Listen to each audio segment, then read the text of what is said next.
The Economist.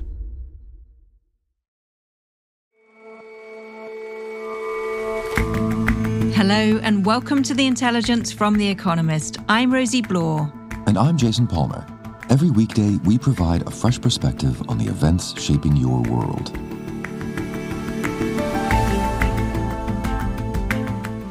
Remember that moment during the pandemic when everyone seemed to be getting a pet?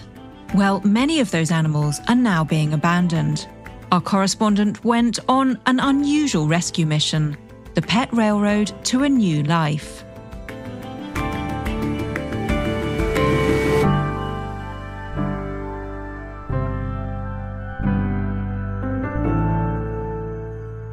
First up, though.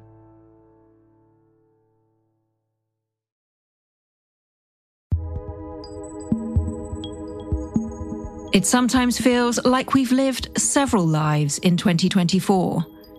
It was the year of elections. India has re-elected Narendra Modi as Prime Minister. To Senegal now, which has held snap elections after the president dissolved parliament, hoping to sweep through ambitious reforms. Donald Trump has won the state of Wisconsin, which means he is the winner of this race and will return to the White House as this country's 47th. Russia continued its attack on Ukraine. Civil war raged in Sudan. And Israel moved forward with its assault in Gaza. More than 40,000 Palestinians have been killed since Israel launched its war to destroy Hamas. It wasn't all politics and war.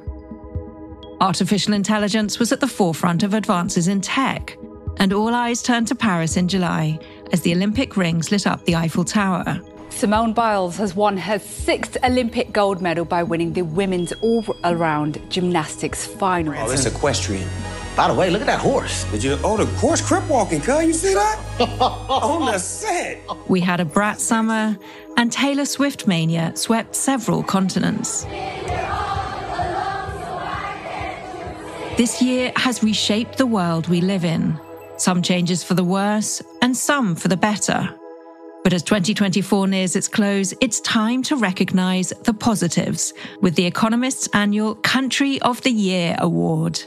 The criteria is the country that is most improved during the year. And by that, we mean a country where the governance, the performance of the economy, the ability of the country to deliver rising standards of living and happiness for its population, where that's changed the most in the past 12 months.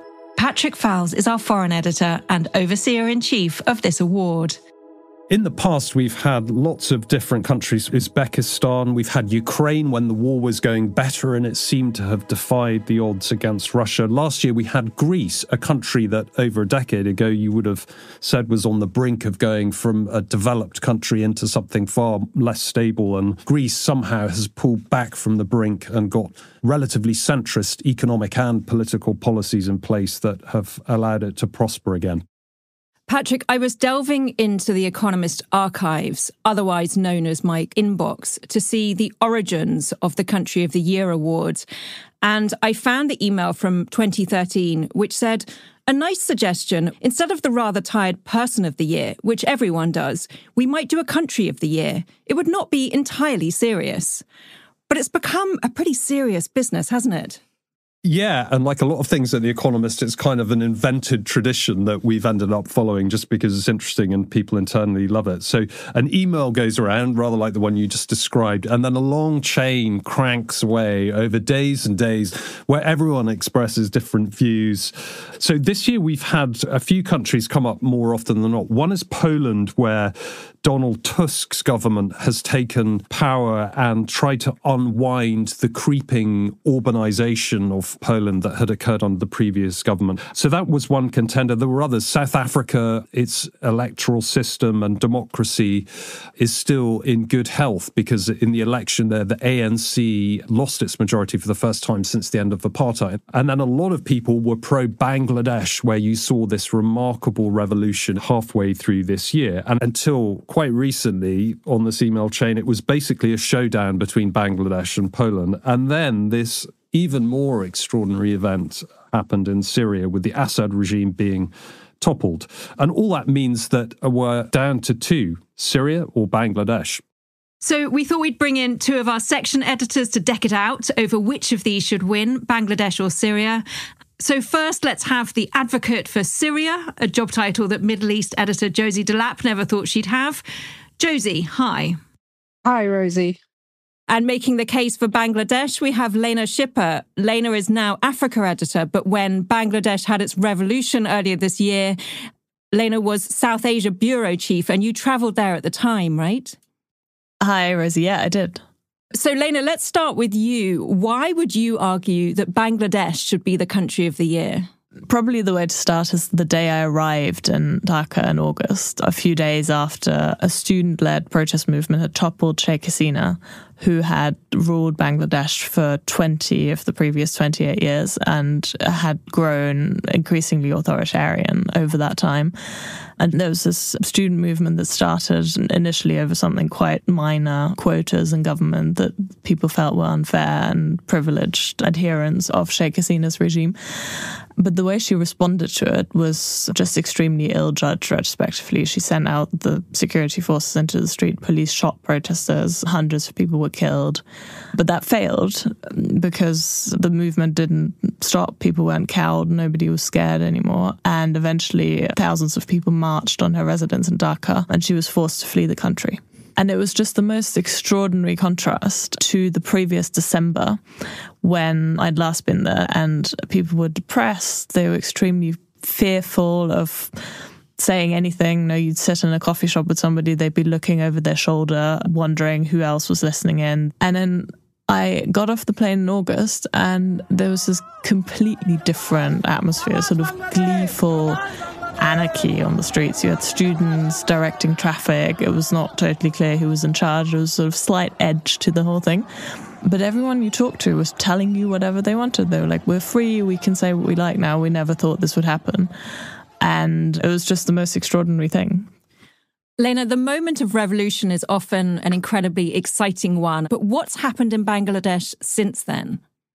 Yeah, so shortly after Muhammad Yunus, a Nobel Prize-winning economist, was appointed as the interim head of the government, and he gathered a group of advisors around him who were supposed to help him to reform the country's institutions and kind of restore democracy in Bangladesh.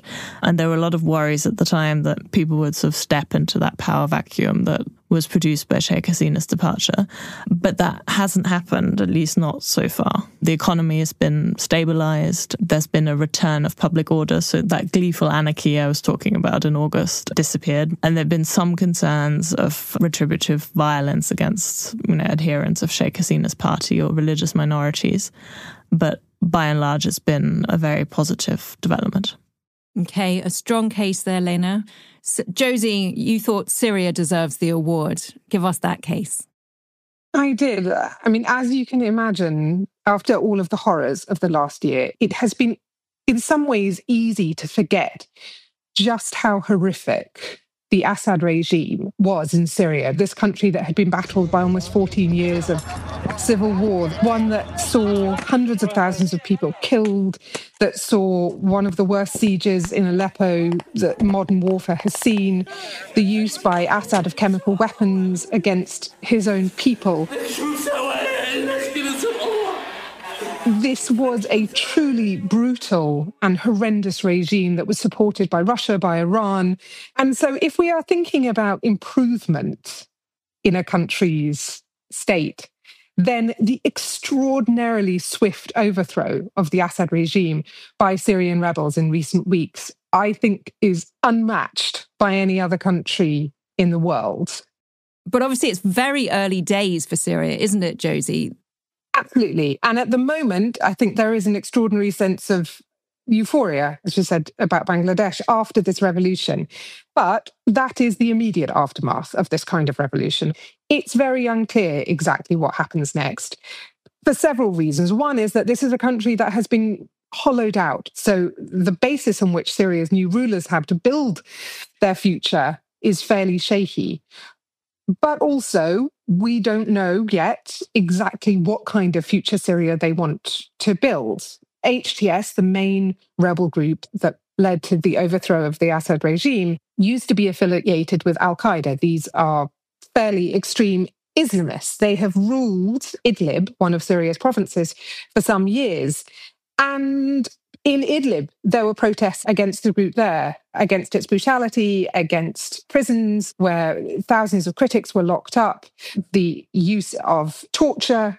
So this is not a group that we can be confident about in terms of how they might rule Syria. And what thoughts do you have on this, Patrick? Yeah, so Josie, a question for you is, one of the things that made Syria distinctive is two bad actors from outside the country were pretty central in this appalling regime. So you had Iran and then Russia providing a very substantial amount of military support for the old regime. What's your read of the role of those two bad actors now? I think that's a really interesting question. On Russia, at the moment, it seems like the rebels are negotiating with the Russians about what their role in Syria might look like. And I think the new leaders of Syria are in a tricky position where they need as much support as they can get. So at the moment, I think they're not willing to simply kick Russia out. On Iran, it's really interesting because this comes at a point when Iran is looking particularly weak in the region after the destruction that Israel has wreaked on Hezbollah, the strikes on Iran by Israel. And so losing Syria as a strategic ally for Iran really leaves a lot of questions about what its regional position is going to look like. And Lena, one of the similarities in a way between Syria and Bangladesh, and they are quite different situations, but one of the similarities is the actual status constitutionally of the authority running the country is a bit hazy. So Bangladesh has what is in effect a kind of placeholder government. What's your sense of their plan? Are they going to hold elections, or are they going to kick the can down the road and run as a sort of transitional authority for much longer than we might want or hope? Yeah, so that's a very good point, because obviously Muhammad Yunus has not been elected in a democratic election. Right? He very much has this function as a caretaker leader. The constitutional status of that role is not particularly clear, which means that there's been a lot of calls from other political forces in the country, particularly the BNP, the other biggest party after Sheikh Hasina's, to hold early elections to legitimize either Yunus himself or elect another party that could then form a government. There are people who don't think that's a very good idea, because in Bangladesh, historically, you've had this cycle of retribution. What has happened is that the two political dynasties, which is Sheikh Hasina's party and the BNP, they've traded places essentially, and they've gone after each other whenever they've been in power. And people very much don't want to return to that cycle, because that's what tends to make a democratically elected government in Bangladesh sort of more authoritarian and repressive over time. So there's a lot of concern that too early elections might revive that cycle. But then again, if you wait too long, there's obviously a danger that Muhammad Yunus's authority is eroded, and particularly if people don't feel like there's enough improvement and progress as a result of his tenure, then he's quite likely to be undermined. Lena, you've made a very strong case for Bangladesh, but tell me why in the end it clinches it for you over Syria. As much as I've enjoyed the enthusiasm in Syria over the past couple of weeks, ever since Assad was toppled, and the sort of celebration and the hope that people have reacquired after, all these years and decades of horrible oppression, it is not entirely clear to me what's going to follow. And as we've discussed, in Bangladesh, you have 4 months of evidence. And Josie, let me give you a chance to bash Bangladesh. I would never want to bash Bangladesh, which has clearly made sustained and admirable progress. But I would just point out that this is an award for the greatest improvement this year. Assad was one of the most repugnant dictators of modern times. And for Syria to have rid itself of him is an improvement that I don't think can be matched. Okay, so we've had a great discussion here, but the choice is ultimately the editorial group at The Economist. Patrick, tell us which is the country of the year. Drum roll, please. It's a very hard decision between these two, but in the end, we've gone for Bangladesh. These are both countries that have had revolutions this year. Revolutions are partly about the regime that has been deposed, but also about what might replace it. In Syria, you've had, as Josie's outlined, one of the worst dictatorships, but what might replace it can be pretty concerning too. And we just weren't confident enough that we knew what might happen. And as a result, we've gone for Bangladesh. I actually had a chance to deliver the news of our choice to the interim leader of Bangladesh, Muhammad Yunus. Oh, we're delighted if it is for changes that happen in Bangladesh, being recognized for that. That's wonderful news for us. We feel very proud that we really made a big change because of the student uprising that took place. And from then on, we are saying we are creating a new Bangladesh. So what you want to have as a society which has freedom of expression, human rights. So that's the country that we want to create. And it's a country that young people love to create. Now, don't forget, it's a country that was on a very bad path with an increasing level of violence against the population. And also, as Lane has outlined, the interim government so far has done a pretty good job. It's stabilised the economy, it's got safety and public security back, and it has a plan of sorts for restoring Bangladesh on the path to democracy over the medium term. And in the end, we went for it. Thank you very much. Some reasons for optimism as we move into 2025. Thank you to you all very, very much. Thank you, Rosie. Thanks, Rosie. Thank you.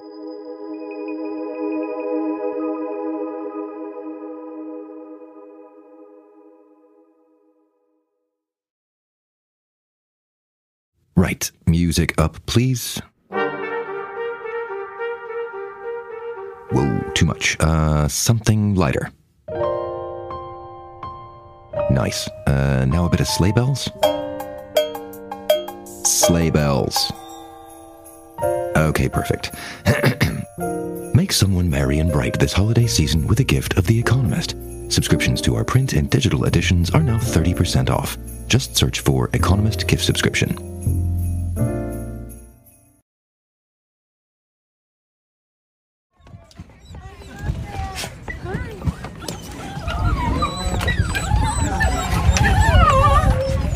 Think about the most cramped, claustrophobic flight you've ever been on, and that gives a sense of where I was. Alexandra Sewage-Bass is The Economist's culture editor.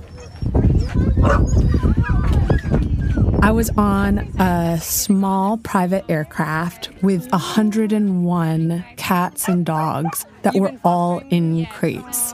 And I actually had to crawl to my seat over crates, and then they were kind of jammed within inches of my legs because everyone needed to be fit on this flight. You could almost smell the stress and the fear of the animals, who, of course, didn't know that they were going to a positive and happy destination.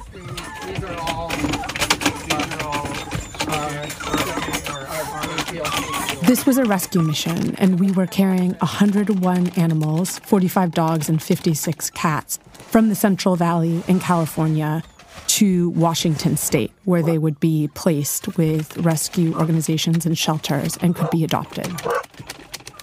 They all belong to somebody, but obviously they didn't want them.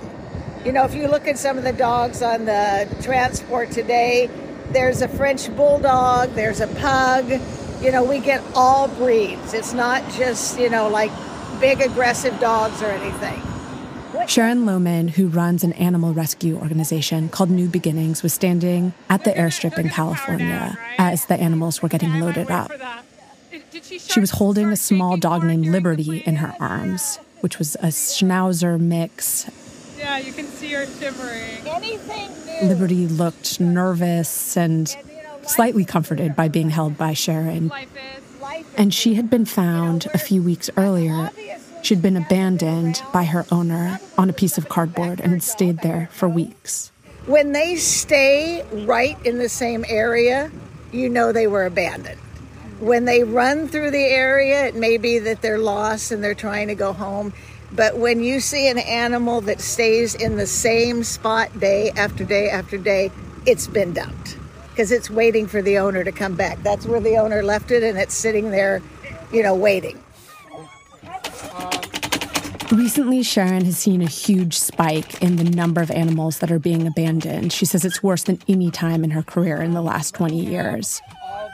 There aren't enough people who are willing to adopt these animals in the Central Valley. And so Sharon had made a few calls to shelters and organizations to see if she could get these animals flown elsewhere so that they could find homes in a different state.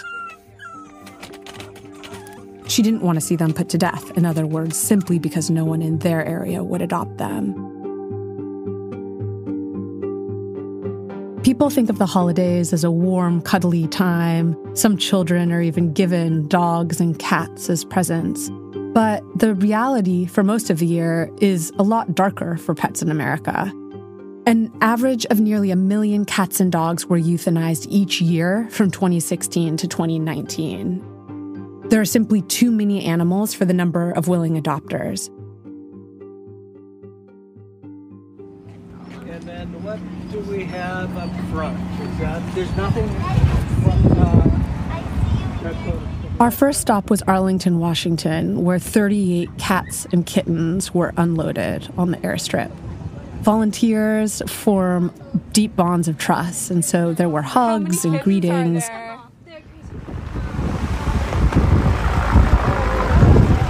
Another takeoff, another landing, about an hour later.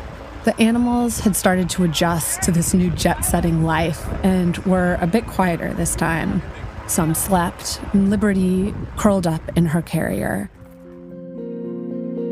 After Hurricane Katrina in 2005, pet relocation caught on. A lot of shelters banded together to try and take dogs out of the shelter system in New Orleans to safety to make space for other dogs that were likely to be displaced during the hurricane. That gave people an idea. What if they started doing this more often and ferrying animals to safety? Relocation is now a regular part of the strategy of nonprofits and shelters for helping animals survive. Transports are hugely complex logistically. They're also expensive, and some environmentalists might point out have high carbon footprints. But I asked some people whether they'd heard any complaints, and the response was, who can really object to flying puppies and dogs and cats to safety?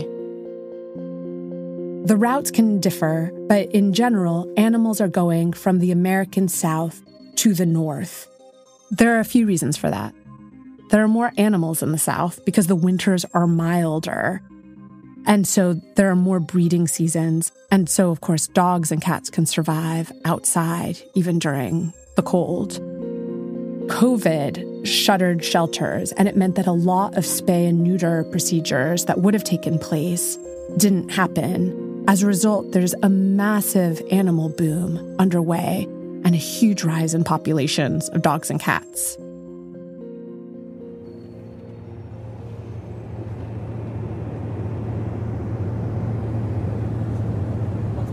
As I spent a lot of time watching these rescue efforts and hearing about the extent of euthanization and abandonment, I was able to reflect a lot on human nature. And the Underground Pet Railroad and the state of shelter animals really offers two different views of humanity. One is the darker side of human nature, but then there's also this huge bright side of people who are spending their lives to try and save the lives of animals. I spoke with Angie Keeling-Garcia, who is one of the volunteer pilots for Rings of Rescue. We were handed a small, perfect little dog that had just been a purse accessory. And the lady said, when somebody turned this in, the lady said, I got new furniture and this one doesn't match. And the lady, she says, but you know we're a kill shelter, right? And she's like, yeah, I know. Mm. And,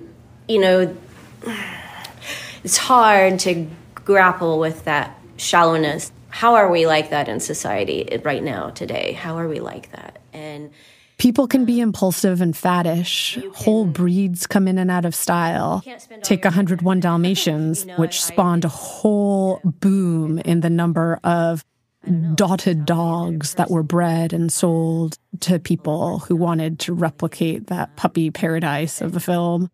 Right now, shelters, even in the hot South of America, are crammed with Siberian Huskies. Game of Thrones featured dire wolves, which are extinct. And so people, of course, couldn't get a dire wolf, so they went for the next best thing, only to find that the breed requires a huge amount of care, exercise, and grooming. China right here. Bunny. But shelter pets can also serve as a testament to human compassion and generosity. I visited Operation Kindness in Dallas, which was organizing for the transport of dogs by truck that day. And I walked through their veterinary facilities and saw some of the dogs that were just recovering from surgery. Everybody in here has been either spayed or neutered, or this lovely lady in front of us had her eye enucleated this morning. What does that mean? We took an eye out.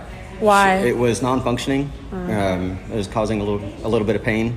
So we do the painful procedure of taking it out, but in the long run, it'll help her feel better. And honestly, one-eyed dogs get adopted so much faster.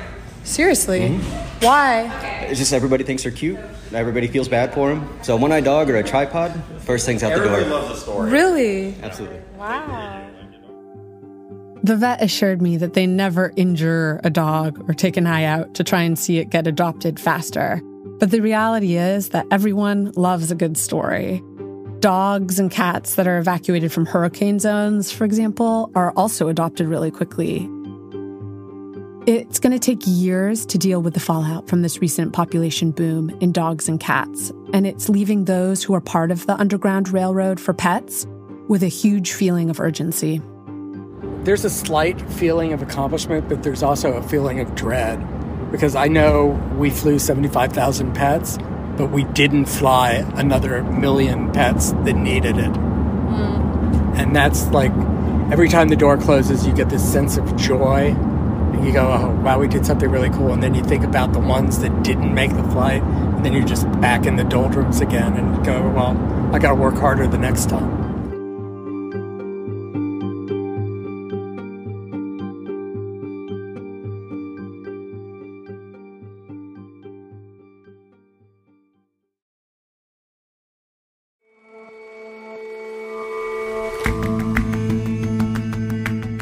That's all for this episode of The Intelligence. The show's editors are Chris Impey and Jack Gill. Our deputy editor is John Joe Devlin, and our sound designer is Will Rowe.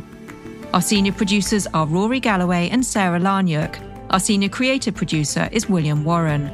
Our producers are Maggie Kadifa and Benji Guy. And our assistant producer is Henrietta McFarlane, with extra production help this week from Emily Elias and Kunal Patel.